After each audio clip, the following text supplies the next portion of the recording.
Hello, I'm Mr. Tupaj, and it's that time of year again where you have to start thinking about what courses you might want to take next year.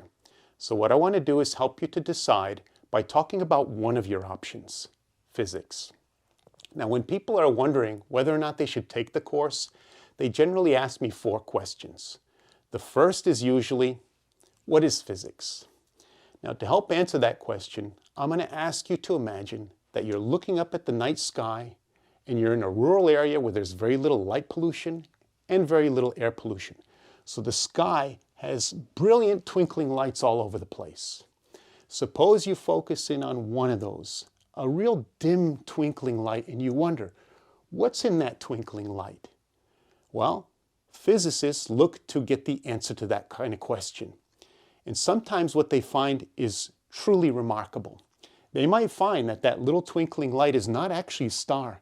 It's a whole galaxy of billions with a B, stars collectively shining. And the reason why they're so dim is because they're so far away. And so physicists discover that, and then they want to know, well, what's in those stars? What's going on? And each star could be its own solar system with its own planet Earth with life on it. So physicists might want to know, among those billions of stars in that little twinkling light, is there life up there? Then physicists study and they notice that those stars are all orbiting around the center. They wonder, what's in the middle? And they discover it's a black hole, a mass that's so big that it crushes everything that goes into it, matter. Even time itself and space get crushed in the black hole. Physicists want to understand such gigantic things, gigantic galaxies, and the distances involved that are so huge that it turns that giant thing into a tiny speck in the sky. So enormous things that are bigger beyond our imagination, that's physics. But they go the other way too.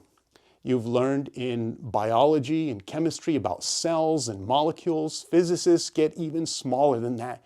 They want to know, well, like chemists, what is inside of an atom? Protons, neutrons, and electrons.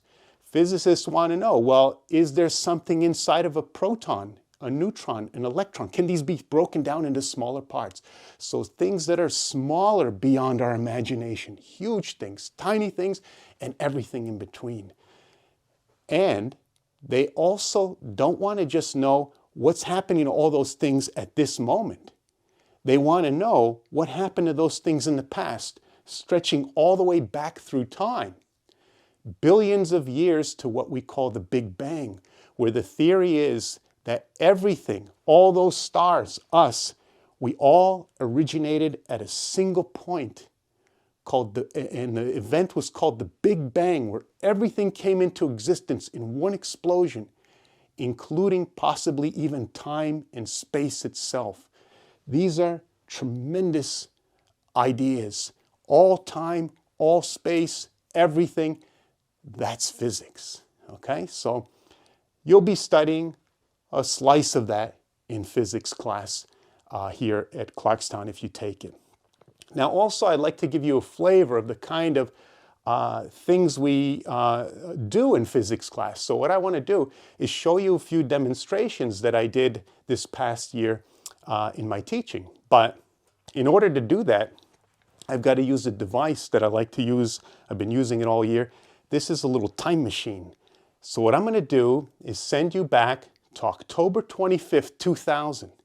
And I'm going to show you a demonstration I did on that day. Pretty dramatic.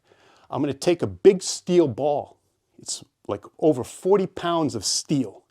And the first thing I'm going to do is I'm going to show you the devastating effect of it when it swings down into a concrete block. It's going to explode the concrete block.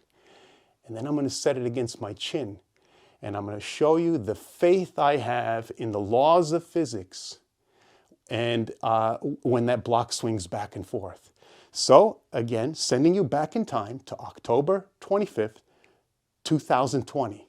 So this might feel a little weird. So, brace yourself for a little time travel. And I'm going to let it go. So, ready? Here we go.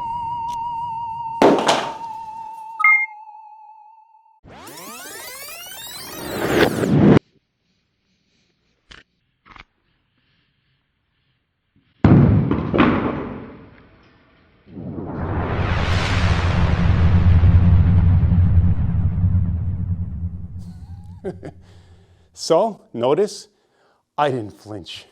And that's quite a steel ball coming. Welcome back, and I hope that you're okay. So that was a very dramatic demonstration of the law of conservation of energy as the pendulum swings back and forth. If you take physics, you'll be studying similar kinds of demonstrations and similar kinds of experiments. Now, another thing that we study in physics is collisions, when things crash together. So what I'm going to do is send you back in time again, this time to November 12th, 2020, so you could get a sense of the way we study collisions in physics to get a deeper understanding of momentum and impacts. So, ready? Brace yourself. Here we go again. What I'm going to do is I'm going to drop this jar onto the towel and paper arrangement. And as you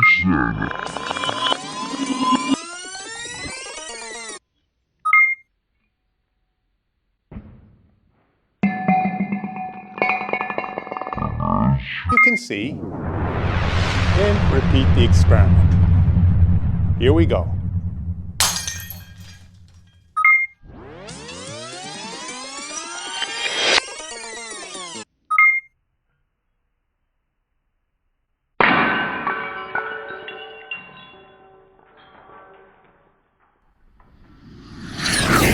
Welcome back.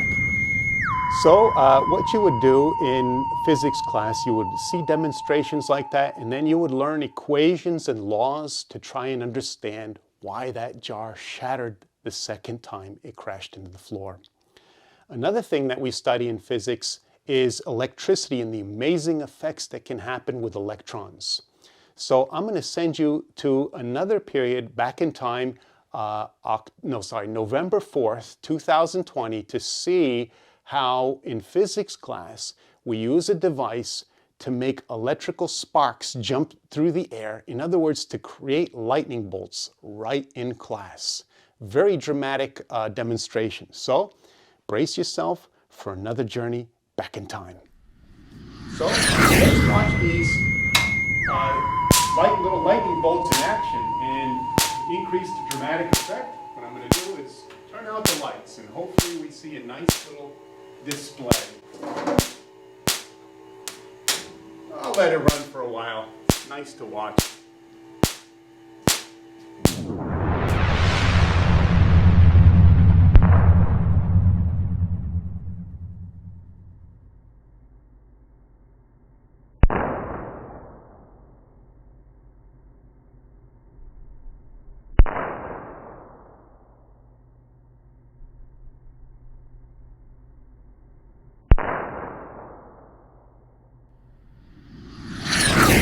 All right, so that was a beautiful set of demonstrations, the Van de Graaff generator creating little lightning bolts right in class. You'll be seeing that in class if you take physics next year. There are a lot more other demonstrations that are as dramatic and beautiful, but I think we've seen enough. That's enough time travel for the day. The second question that students ask, besides what is physics, when they're wondering to take physics is, well, who actually has to take physics in life? So obviously, if you want to be a physics major, you're going to take physics in college. But a lot of people are surprised. Any science major, all of them, bio and chem, you have to take physics in college. The other obvious choices are any engineering. So if you want to design cars, design bridges, design airplanes, rocket ships, electronics, you'll be taking a lot of physics in college. Another branch, computer science. A lot of people say, well, I don't need physics because I want to make a new gaming app or something like that. Well, not true. As you know from experience, new iPhone comes out. Why does everyone rush to buy it? It's faster and it can process more data and do more dramatic things. So how do those engineers do that, those software, computer science majors? It's all about understanding the electricity in the computer chips to get them to go faster. You want to be a computer science major, you're going to be taking a lot of physics in college. And lastly, if you want to do anything in medicine, you will have to take physics in college. If you want to be a doctor, because I don't need physics. Yes, actually, if you're going to medical school, you have to take the MCAT test. 1/3 of that is physics, okay? So you need to get your physics down so you get a good mark. It's kind of like the MCAT's kind of like an SAT to get into college. Well, MCAT is to get you into medical school.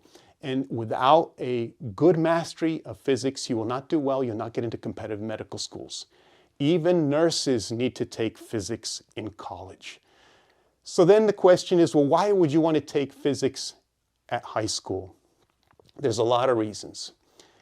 I don't know if you've talked to anybody in college, but a typical course meets 3 times a week for less than an hour. You show up to physics in your freshman year in college, Monday, Wednesday, Friday, you walk in on Monday, you come into this basically like a sports arena. There's 300 people. The only seat left is the nosebleeder seat. So you're way up there. The professor's this little tiny dot and you're learning physics like that. Then some physics classes or some college classes have 2 tests in the entire course, a midterm and a final.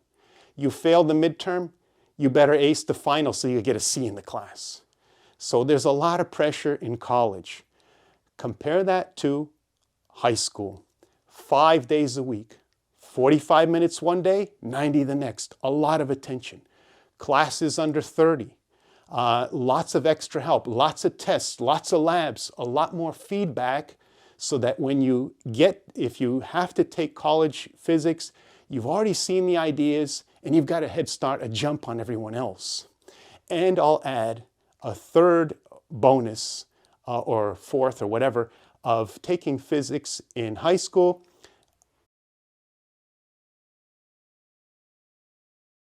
Now, the final point I want to make is that there are 3 options for physics at our school.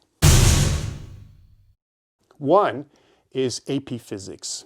If you are going to be enrolled in calculus next year, you haven't completed it, but you're going to take calculus, any kind of calculus, AB, BC, whatever, or not even AP Calc, just regular calculus, then you can take AP Physics and possibly get college credit. I would recommend that because in that class, you'll be doing calculus alongside with the calculus class. They'll mix together nicely and you're going to have a great experience with calculus several times a day. You're really going to advance your understanding very rapidly. The second option is Regents Physics. No calculus involved, but it's a nice course with all the topics, electricity, actually all the videos that, or I should say all the time travel we did was going back into time to a Regents class earlier this year. So all those demonstrations you see in the Regents, dramatic fashion, a lot of fun. So I hope I answered your 4 questions. What is physics? Who has to take it eventually in life? Why would you want to take it in high school? And what kinds of physics are offered at Clarkstown? So I hope to see you in physics next year. I won't use my time travel to see if you're going to be in class next year. I'll just wait as a surprise to see if you're going to join us in physics class. So thanks for joining, and again, hope to see you next year.